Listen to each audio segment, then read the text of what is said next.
अस्सलाम वालेकुम, this is Saeeda Fauzia Dilawar. आज हम अपना ट्रांसलेशन का सेकंड पैराग्राफ स्टार्ट करते हैं। सन 1933 ने रुख मोड़ा और मंटो की मुलाकात अब्दी और बारी उल-लीग नाम के एक शख्स से हुई जो पेशे से स्कॉलर और अदीब थे। इन्होंने मंटो को मंटो से मिलाया, उनकी अदब में दिलचस्पी पैदा की और इन्हें रूसी और फ्रेंच अदब पढ़ने की नसीहत की। मंटो ने उनकी बात को संजीदगी से लिया और रूसी और फ्रेंच अदब पढ़ना शुरू कर दिया। पढ़ने पर आए तो दोनों ज़ुबानों के अदब को इतना पढ़ा कि अपनी अदबी ज़िंदगी का आगाज़ भी इन ज़ुबानों की किताबों का उर्दू में मुतराजम करने से किया। ऑस्कर वाइल्ड, एंटोनी चीगो, लियो टॉल्स्टॉय और विक्टर ह्यूगो उनके पसंदीदा अदीब थे। मंटो ने पहली बार विक्टर ह्यूगो की ही किताब द लॉस्ट डे ऑफ ऑकरमैन का उर्दू में तर्जुमा किया, जो बाद में किसी उर्दू स्टॉल ने उसे सरगुज़श्ते असीर नाम से शाया किया। तो ये है जी उर्दू का पैराग्राफ। चलें तो अब इसको ट्रांसलेट करते हैं इंग्लिश के अंदर।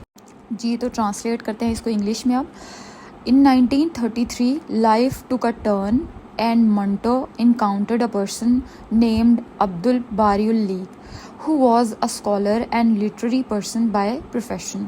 अब इस सेंटेंस के अंदर हमने देखा, इसका उर्दू का ये था कि सन 1933 ने रुख मोड़ा और मंटो की मुलाकात अब्दुल बारी उल-लीग नाम के एक शख्स से हुई। अब ये जो छोटी आ गया है एंड पर, ये प्रेजेंट करता है कि ये कौन सा टेंस है, पास्ट का जो इनडेफिनिट है वो है। तो अब मैंने इसके अंदर क्या इस्तेमाल किया है, सेकंड जो फॉर्म है वो इस्तेमाल की है, टुक इस्तेमाल किया है, इनकाउंटर्ड इस्तेमाल किया है।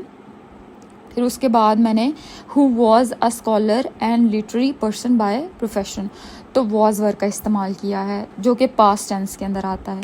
अब हम इसका सेकंड जो सेंटेंस है वो रीड करते हैं। He was the person who introduced Manto to himself, made him interested in literature and urged him for studying Russian and French literatures. Manto took his advice by heart and embarked upon studying literature of both the languages so thoroughly that he started his own journey of literary life by translating these literary works into Urdu.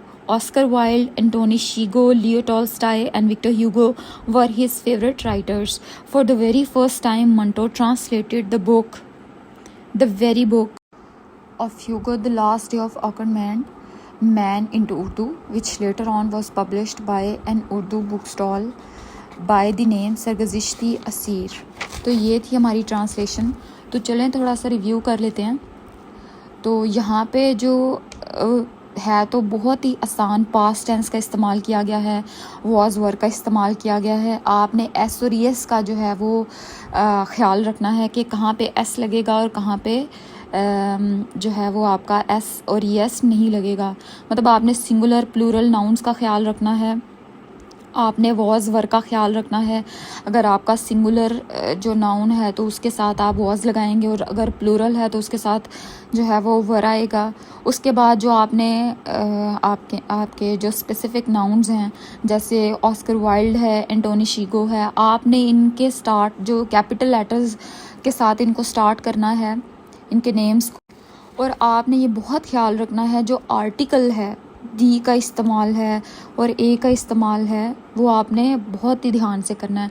जैसे first sentence का था who was a scholar and literary person, आपने ये नहीं लिखना who was a scholar and A literary person.